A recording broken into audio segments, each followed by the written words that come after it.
ذرا تصور کریں، ایک بچہ جو یتیمی کی زندگی گزار رہا ہے، مگر اس کا حافظہ ایسا ہے، جو بھی سنتا ہے ہمیشہ کے لیے اس کے ذہن میں محفوظ ہو جاتا ہے۔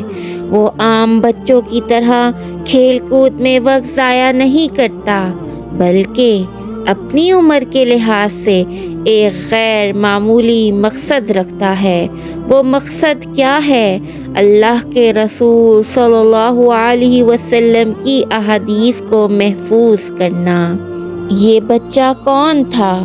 یہ بچہ جس کا نام محمد بن اسماعیل ہے، ایک دن ایسا کارنامہ انجام دیتا ہے جو رہتی دنیا تک یاد رکھا جائے گا۔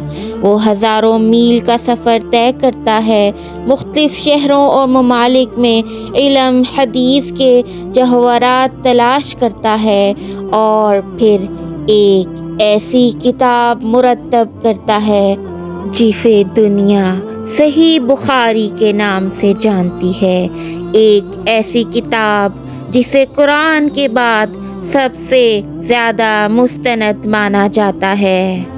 بسم اللہ الرحمن الرحیم۔ محترم سامعین و ناظرین، السلام علیکم۔ امام بخاری رحمۃ اللہ 19 جولائی 810 کو بخارا موجودہ ازبکستان میں پیدا ہوئے۔ آپ کے والد ایک عالم دین تھے، مگر آپ بچپن میں ہی یتیم ہو گئے۔ والدہ نے آپ کی تربیت کی اور آپ کی تعلیم پر خصوصی توجہ دی۔ کم عمری میں ہی آپ کا حافظہ اتنا قوی ہو چکا تھا کہ جو بھی سنتے وہ ہمیشہ کے لیے محفوظ ہو جاتا۔ 11 سال کی ہی عمر میں آپ نے اپنے استاذہ کی احادیث کی تصحیح شروع کر دی، جو خود بڑے محدثین کے لیے حیران کن تھا۔ امام بخاری رحمۃ اللہ علیہ نے احادیث کی تلاش میں مختلف اسلامی مراکز کا سفر کیا، جن میں مکہ، مدینہ، کوفہ، بصرہ، بغداد، مصر اور شام شامل ہیں۔ ان سفروں کا مقصد مستند احادیث کو جمع کرنا اور ان کی صحت کی جانچ کرنا تھا۔ آپ نے تقریباً 6 لاکھ احادیث کا مطالعہ کیا، جن میں سے سخت شرائط کے بعد 7275 احادیث کو ہی اپنی مشہور کتاب الجامعۃ الصحیح میں شامل کیا، جسے صحیح بخاری کہا جاتا ہے۔ آپ کی دیانتداری اور علم کی جانچ کا ایک حیرت انگیز واقعہ بغداد میں پیش آیا۔ جب آپ بغداد پہنچے تو وہاں کے محدثین نے آپ کے حافظے کا امتحان لینے کا فیصلہ کیا۔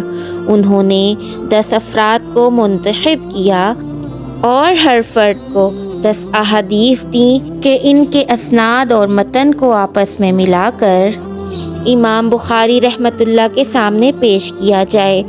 جب ان کے سامنے یہ احادیث بیان کی گئیں تو ہر حدیث کے جواب میں آپ نے فرمایا، میں نہیں جانتا۔ حاضرین حیران رہ گئے، کیونکہ وہ جانتے تھے کہ امام بخاری رحمۃ اللہ کا حافظہ بے مثال ہے، مگر جب سب احادیث پیش ہو چکیں تو امام بخاری رحمۃ اللہ نے مسکرا کر کہا، اب میں تمہیں ان کی اصل سند اور متن بتاتا ہوں، اور پھر ایک ایک حدیث کو درست ترتیب کے ساتھ بیان کر دیا، جس سے وہاں موجود تمام علماء ان کی غیر معمولی یادداشت اور علم سے نہایت متاثر ہوئے۔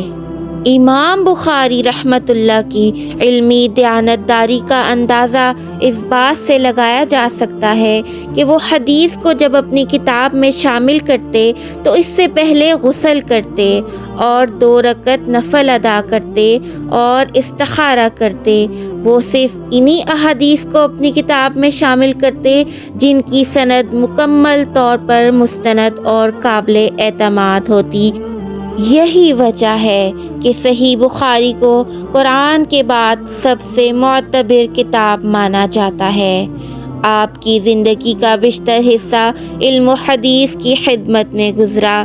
1 ستمبر 870 کو 60 سال کی عمر میں آپ کا انتقال ہوا، مگر آپ کی خدمات رہتی دنیا تک مسلمانوں کے لیے مشعل راہ رہیں گی۔ اس واقعے میں ہمارے لیے بھی سبق ہے، اور یہ واقعہ ہمیں سکھاتا ہے کہ سچا علم اور محنت کبھی رائے گاہ نہیں جاتے۔ امام بخاری رحمۃ اللہ کی زندگی ایک ایسی روشنی ہے جو ہمیں تحقیق، دیانت اور استقامت کی راہ دکھاتی ہے۔ اگر آپ کو ہمارے واقعات پسند آتے ہیں تو ہمارے چینل کو لائک، شیئر اور سبسکرائب ضرور کیجیے گا، اور کمنٹ میں اپنی رائے کا اظہار ضرور کیجیے گا۔ اللہ ہم سب کا حامی و ناصر ہو۔